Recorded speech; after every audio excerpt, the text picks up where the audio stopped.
लीजिए सुनिए जयशंकर प्रसाद की लिखी कहानी सुनहला सांप। वाचन समीर गोस्वामी का है। ये तुम्हारा दुस्साहस है चंद्रदेव। मैं सत्य कहता हूं देव कुमार। तुम्हारे सत्य की पहचान बहुत दुर्बल है, क्योंकि उसके प्रकट होने का साधन असत है। समझता हूं कि तुम प्रवचन देते समय बहुत ही भावात्मक हो जाते हो। किसी के जीवन का रहस्य, उसका विश्वास समझ लेना हमारी तुम्हारी बुद्धि रूपी एक्सरेज की पारदर्शिता के परे है। कहता हुआ देवकुमार हंस पड़ा। उसकी हंसी में विज्ञता की अवज्ञा थी। चंद्रदेव ने बात बदलने के लिए कहा, इस पर मैं फिर वाद विवाद करूंगा। अभी तो वो देखो, झरना आ गया। हम लोग जिसे देखने के लिए 8 मील से आए हैं। सत्य और झूठ का पुतला मनुष्य अपने ही सत्य की छाया नहीं छू सकता, क्योंकि वो सदैव अंधकार में रहता है। चंद्रदेव, मेरा तो विश्वास है कि तुम अपने को भी नहीं समझ पाते। देवकुमार ने कहा। चंद्रदेव बैठ गया। वो एकटक उस गिरते हुए प्रपात को देख रहा था। मसूरी पहाड़ का ये झरना बहुत प्रसिद्ध है। एक गहरे गड्ढे में गिरकर ये नाला बनता हुआ ठुकराए हुए जीवन के समान भागा जाता है। चंद्रदेव एक ताल्लुकेदार का युवक पुत्र था। अपने मित्र देव कुमार के साथ मसूरी के ग्रीष्म निवास में सुख और स्वास्थ्य की खोज में आया था। इस पहाड़ पर कब बादल छा जाएंगे, कब एक झोंका बरसाता हुआ निकल जाएगा, इसका कोई निश्चय नहीं। चंद्रदेव का नौकर पान भोजन का सामान लेकर पहुंचा। दोनों मित्र एक अखरोट वृक्ष के नीचे बैठकर खाने लगे। चंद्रदेव थोड़ी मदरा भी पीता था, स्वास्थ्य के लिए। देव कुमार ने कहा, यदि हम लोगों को बीच ही में न भीगना हो तब चल देना चाहिए। पीते हुए चंद्रदेव ने कहा, तुम बड़े डरपोक हो। तनिक भी साहसिक जीवन का आनंद लेने का उत्साह तुम में नहीं। सावधान होकर चलना। समय से कमरे में जाकर बंद हो जाना और अत्यंत रोगी के समान सदैव पथ का अनुचर बने रहना हो तो मनुष्य घर ही बैठा रहे। देवकुमार हंस पड़ा। कुछ समय बीतने पर दोनों उठ खड़े हुए। अनुचर भी पीछे चला। बूंदें पड़ने लगी। सबने अपनी अपनी बरसाती संभाली, परंतु उस वर्षा में कहीं विश्राम करना आवश्यक प्रतीत हुआ, क्योंकि उसे बचा लेना बरसाती के बूते का काम न था। तीनों छाया की खोज में चले। एक पहाड़ी चट्टान की गुफा मिली, छोटी सी। ये तीनों उसमें घुस पड़े। भवों पर से पानी पोंछते हुए चंद्रदेव ने देखा, एक श्याम किंतु उज्ज्वल मुख अपने यौवन की आभा में दमक रहा है। वो एक पहाड़ी स्त्री थी। चंद्रदेव कला विज्ञ होने का ढोंग करके उस युवती की सुडोल गढ़त देखने लगा। वो कुछ लज्जित हुई। प्रगल्भ चंद्रदेव ने पूछा, तुम यहां क्या करने आई हो? बाबूजी, मैं दूसरी पहाड़ी की गांव की रहने वाली हूं। अपनी जीविका के लिए आई हूं। तुम्हारी क्या जीविका है? सांप पकड़ती हूं। चंद्रदेव चौंक उठा। उसने कहा, तो क्या तुम यहां भी सांप पकड़ रही हो? इधर तो बहुत कम सांप होते हैं। हाँ, कभी खोजने से मिल जाते हैं। यहां एक सुनहला सांप मैंने अभी देखा है। उसे कहते कहते युवती ने एक ढोंके की ओर संकेत किया। चंद्रदेव ने देखा, दो तीव्र ज्योति। पानी का झोंका निकल गया था। चंद्रदेव ने कहा, चलो देवकुमार, हम चले। रामू, तू भी तो सांप पकड़ता है ना? देवकुमार ये बड़ी सफाई से बिना किसी मंत्र जड़ी के सांप पकड़ लेता है। देवकुमार ने सिर हिलाया। रामू ने कहा, हां सरकार, पकड़ूं इसे? नहीं नहीं, उसे पकड़ने दे। हाँ, उस होटल में लेवा लाना, हम लोग देखेंगे।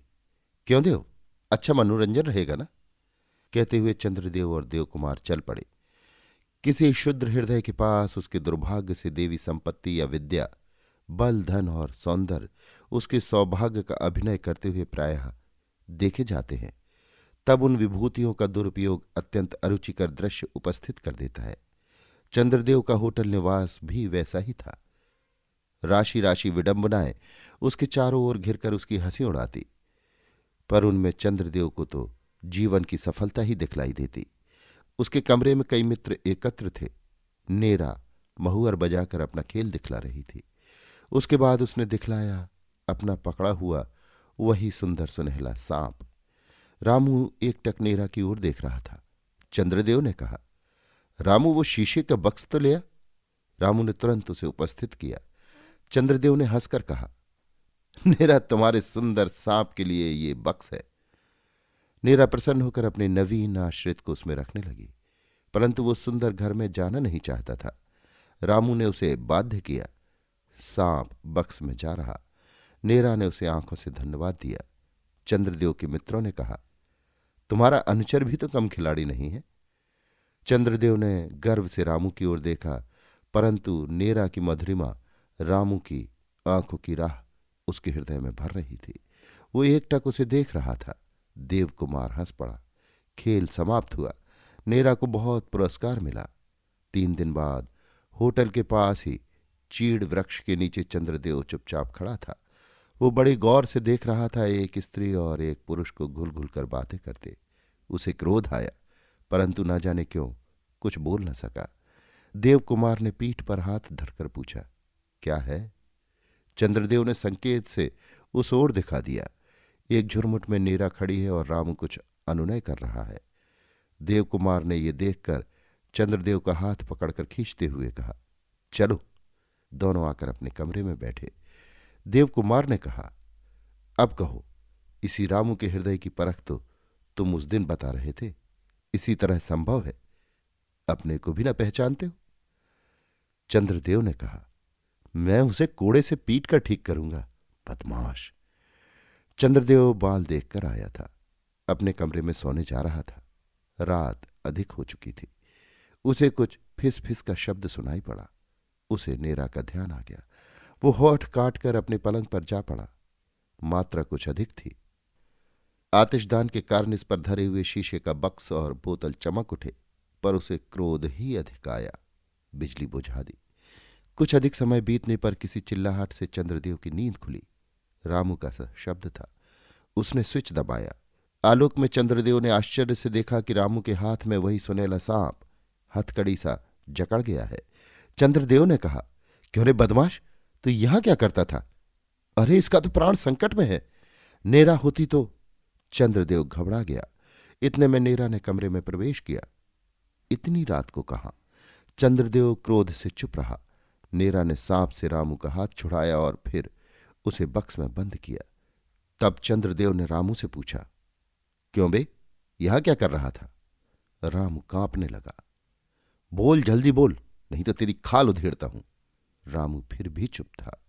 चंद्रदेव का चेहरा अत्यंत भीषण हो रहा था। वो कभी नीरा की ओर देखता और कभी रामू की ओर।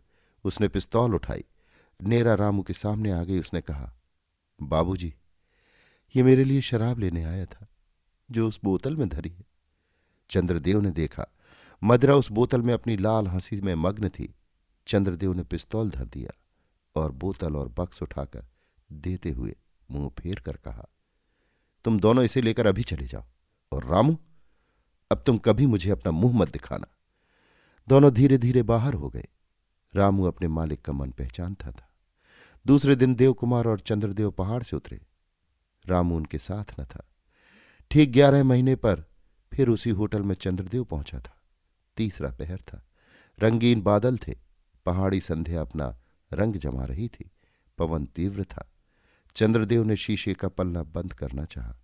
उसने देखा रामू सिर पर पिटारा धरे चला जा रहा है और पीछे पीछे अपनी मंद गति से नीरा। नीरा ने भी ऊपर की ओर देखा। वो मुस्कुराकर सलाम करती हुई रामू के पीछे चली गई।